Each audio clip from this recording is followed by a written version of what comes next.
You're listening to the Self-Trust Solution Podcast with Dawn Leday, episode number 129. Welcome back. We as entrepreneurs and business leaders can get overwhelmed by strategies that tell us we need to be more, do more, and show up differently than who we naturally are. But the truth is, no amount of external strategy can replace the power of self-trust and self-awareness. Today, we're diving deep into the strengths of introverts and how they can succeed, not by changing who they are, but by fully embracing it. My guest, David Hall, is an expert in helping introverts understand and harness their unique abilities. We're going to talk about the biggest myths about introverts, how to identify and lean into your strengths, navigating a world that rewards loud voices, and managing overthinking and productivity as an introvert. Let's dive in. All right. Welcome, David. We're excited to have you on the podcast today.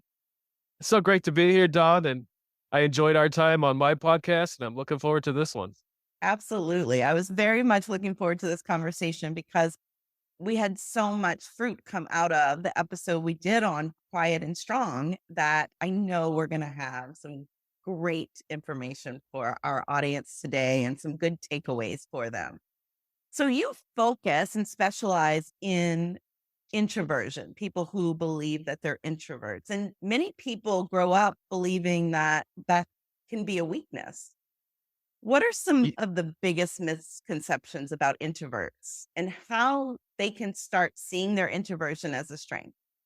Yeah, and that's it right there. There's so many misconceptions. I was just having a conversation with someone I know very well who's an introvert, but she never related to the term because there's all these misconceptions out there. But her introversion, her deep thinking, it makes her brilliant. And she knows what she needs. She knows when she needs some time to think and all of that, but she just never related to the term. And there's so much of that going on. In fact, my story and the story of a lot of my guests that come on is that I did think something was wrong with me. You know, it's like, why can't I be more like that person or that person? And it took me a while to figure it out. Um, I got a bachelor's in psychology and then a master's in counseling. And it was some professional development at work that really turned the page for me. Mm. So I got certified in the Myers-Briggs where it does, that's part of it, talking about introversion, extroversion. The facilitator said, introverts think and then speak, and extroverts generally think out loud or think in order to speak. And that was one of my light bulb moments because I'm like, yeah, I am an internal processor. And it's a good thing because I come up with some great ideas, but I need to think about them.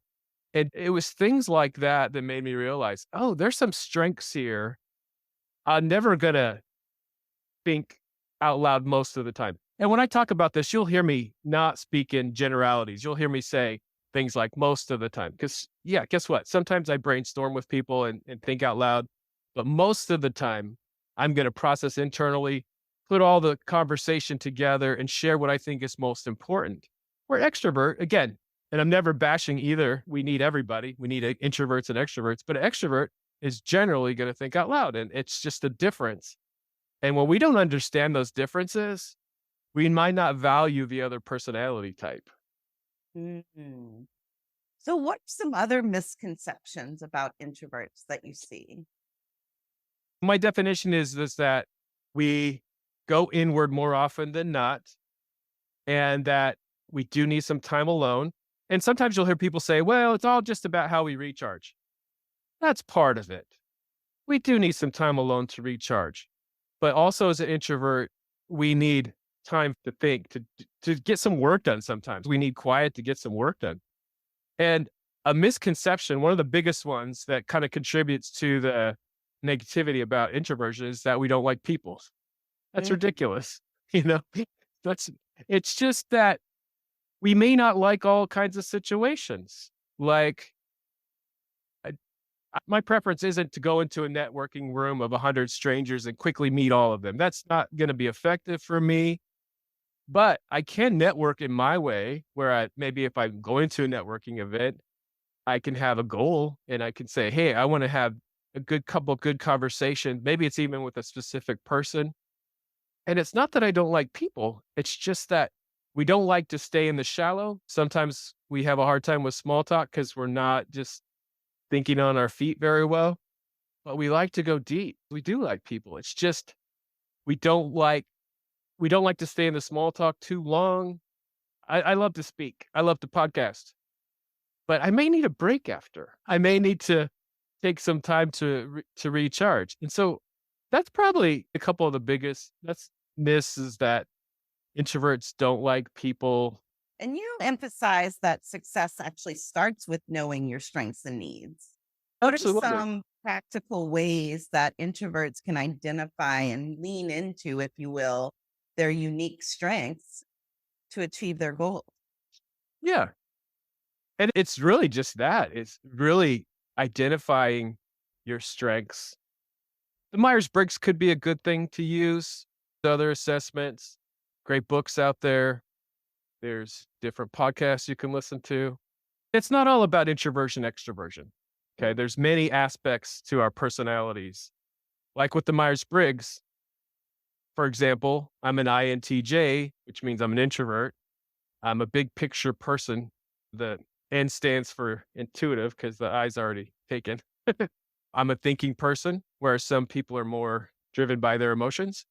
And the last one is judging, which doesn't mean judgmental, but it means that I'm very structured. Whereas the opposite of that is perceiving, which means more spontaneous. Again, both are good, but you got to understand all of these things. And so there's many ways to identify what you're good at and just recognizing, like if you're in a meeting, you need to prepare ahead of time as an introvert because we do really good thinking and processing, but not always on the spot. And again, sometimes, sure, we can come up with some great ideas on the spot, but we're going to do better preparing ahead of time and then recognizing in the meeting that you do need to have your voice heard, but you may not be speaking as much as your extroverted colleague. And that's okay.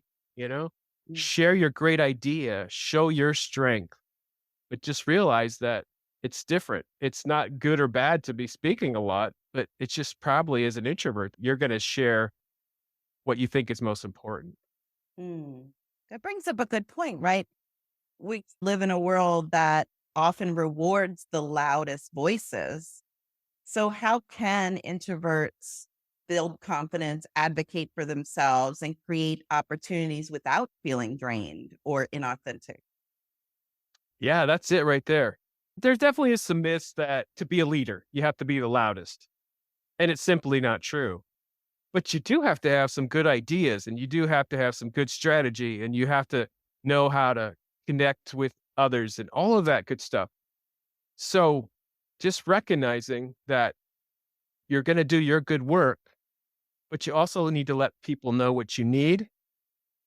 So one of the best things I did was, I was in a situation where it was the expectation you need to be available at all times to all people. And most of my day is split between individual work and collaborating. But I figured out that if I could set just the very first 90 minutes of my day aside, where I generally don't have meetings and things, that was a game changer for me. Whereas the culture might say, oh, you have to be available at all times, but that doesn't really work. So it's setting appropriate expectations. Here's where I'm going to do my best. Or I'm working on this project and I need some quiet while I'm working on it. Setting aside time for ourselves and setting the right boundaries. Yeah, so sort of not, or not even sort of, exactly like not making yourself wrong for what you need and what becomes your most effective way of interacting or leading, working with that and honoring it so that you can do your best work. Well said, Don. Well said. And then that's exactly it. And so many people are feeling wrong about their natural strengths and abilities. And guess what? We need some deep thinkers. Deep thinkers have changed the world, come up with a lot of different solutions that maybe someone else isn't thinking of. And too often, we are feeling bad about our gifts, which is just it's terrible. It's super unfortunate. We talked about that on your podcast that Yeah. oftentimes what we see as our weaknesses, what we think is holding us back, if we just bring understanding to it and some compassion and we learn from ourselves, they actually become some of our greatest strength. Yeah. Our different gifts and strengths, it's never an excuse. It's if you understand it, you can really excel. And I have found that in my life where before I was probably held back because I was thinking, oh, my way is wrong. But embracing who I am, I've been able to do so many more things. Absolutely. Because when we're exerting energy, judging ourselves, questioning ourselves, thinking that we're wrong, we're not using that very valuable energy towards working with ourselves, towards creating success that we want. Yeah. Yeah. Yeah. So you mentioned introverts often process things internally. And do you see that they struggle with overthinking? Or is there something that comes along with that they struggle? I don't have any data for you, but I think everybody struggles with overthinking. It's not only an introvert thing, but probably we have more of a tendency to overthink because we're always thinking more, maybe some more anxiety that's caused by thinking a lot. So that's something that we have to be aware of. I think you're absolutely right. I think no matter whether you identify as introvert, extrovert, or somewhere in between, which many of us do share traits from both types, there's some overthinking. But I wonder, and again, we don't have data here, but through all the people that we've worked with, tell me what you think about this. I sort of see introverts maybe overthinking before and extroverts overthinking after in a way, like second guessing sometimes what they did or said because they spoke quicker than they out pre-thought as much. Yeah, I think both can happen for sure. But I know that it's something that you have to work on and just come to terms with. I'm not perfect. I'm going to do my best work here. I did my best preparation. And the overthinking might still come in, but you just have to think, what what's my best here? And I did that. Yeah. I also sometimes I like to play with just the idea of over anything. Like overthinking, what defines that? What if you're just thinking the exact right amount? And that's what you need to keep moving forward. Yeah, yeah, I love that. And it's lots of thinking, maybe, is a good thing. And I can make quick decisions often, but I think back on some of the big decisions and I did spend some time on it. I did and I know that they were better because I spent the time. I guess it's just when it really starts to stress you out that it's a problem. So lots of thinking, and maybe instead of overthinking, this is the first time I'm saying this. Lots of thinking is a good thing, but just if it's really starting to stress you out and give you anxiety, that's where it could be problematic. Because oftentimes that becomes circular thinking, is what I see. It's like overthinking is when we just keep going over the same pieces over and over again instead of actually breaking them down and looking at what do I need to make this decision? What Yeah. is it that would support me in making it? What more information do I need instead of the same information I already have? Or what can I do with the information I already have to make the best decision for me? Yeah, absolutely. Yeah. So I have read that introverts thrive on intentional energy management. What are some practical strategies for setting boundaries, maybe, or avoiding burnout, or creating work or a social life that truly supports their well being? So when I'm figuring out I'm an introvert, I start blogging. This is probably over 10 years ago now. I also have a full-time job that often requires more than full-time hours. My wife has a business that I run with her. I have 3 kids. So, not only am I figuring out the introversion piece, I'm also struggling with my time management.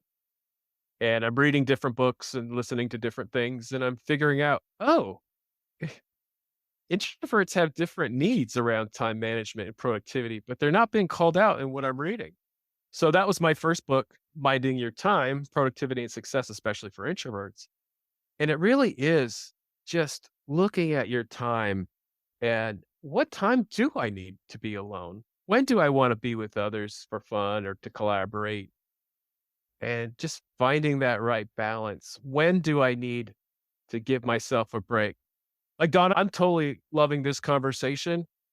It's not draining to me, but just in case I don't schedule anything for an hour after a podcast, just so I can recharge. And I've really come to find that it's important to take the big picture look, maybe your year or longer, but then really every week look at your week and make plans. What do I have to do? What time do I need? What kind of time do I need to get those things done? What kind of recharge do I need? And really thinking about that and letting people know, hey, you know what? I'm going to take this, I'm going to close my door and I'm going to be focusing for a bit. So don't bother me, in a nice way. Yes. I love that. We work on something similar to that in the Self Trust Lab around how we develop our goal timeline, our goal deadline, if you will. Success date is what I call it. And oftentimes we're just picking one arbitrarily and then trying to rush and push ourselves towards it. But if we work with ourselves with intentional time management, we can work in what we need to create it in a way that feels spacious and almost, I dare to say, luxurious, if we will, because then it makes procrastination not as much of an issue because you're following a schedule and a timeline that actually works for you and with you. Yeah. And figure out what that is. And back to the overthinking, w- introverts are probably going to always want time to think, but there has to be an end to it. We can't just endlessly think about the solution for this thing. Give yourself a date and work backwards. Like, okay, what do I need to do what do I need to do to get this thing done? Or I love figure out what it takes to get it done working with you and let that be the deadline once you map it all out. It's a Yeah, different yeah, way of looking at it, but it's helpful in supporting yourself towards it because often what happens, I find, is in the burnout, in the stress that leads to procrastination and perfectionism, is when we are setting these rigid, not very thought out end dates that don't incorporate everything we need to get into it. yeah, yeah. That definitely all plays into it. And of course, the other people that you're working with, you got to figure all that out. Yes, for sure. Well, awesome. What would you want to leave our listeners with today regarding whether it's introverts or just understanding yourself or moving forward in a way that honors your unique strengths? What might you want to share with them today? Yeah, just as we were talking about, get some self awareness, understand who you are. And like you said, realizing it's not wrong and that you can do anything, but you might succeed differently than your extroverted colleague. But you could be a great leader and you look at your extroverted friend and they lead in a different way, but neither is right or wrong. You just have to understand what that is. That you can be a great public speaker, but you might need to prepare differently. You might need to manage your energy around it. So it's just understanding. I just keep going back to I love what you talk about is it's not wrong. It's your genius, right? And figure out what that is. Whether you're an extrovert or introvert, understand the other personalities in your life.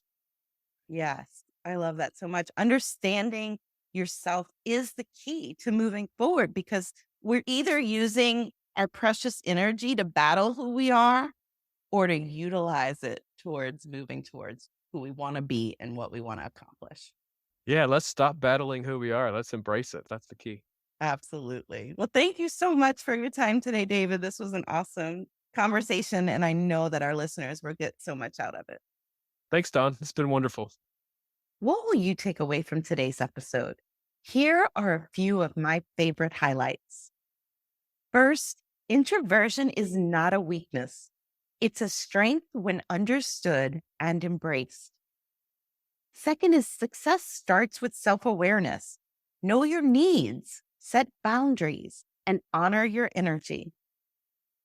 Three, you don't need to be the loudest voice to be heard. Your deep thinking is valuable. Use it wisely. And finally, time management and productivity look different for introverts. Work with your strengths, not against them. Understanding yourself is the key to unlocking your full potential.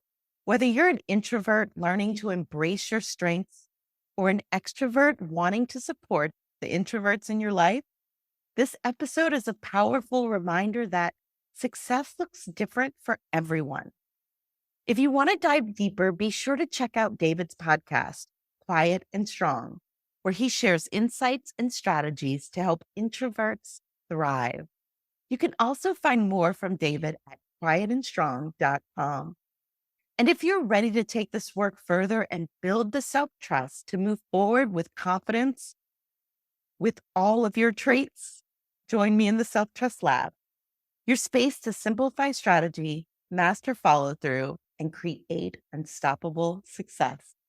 Find out more at theselftrustcoach.com. If you enjoyed this episode and found it valuable, I'd love for you to take a moment to leave a rating and review. Your feedback helps more entrepreneurs and business leaders discover the self-trust solution so they too can simplify strategy, trust themselves, and create unstoppable success. Plus, I love hearing what resonates with you. Just scroll down in your podcast app, hit those stars, and share your thoughts. It means the world to me. Thanks for listening, and I'll see you next time.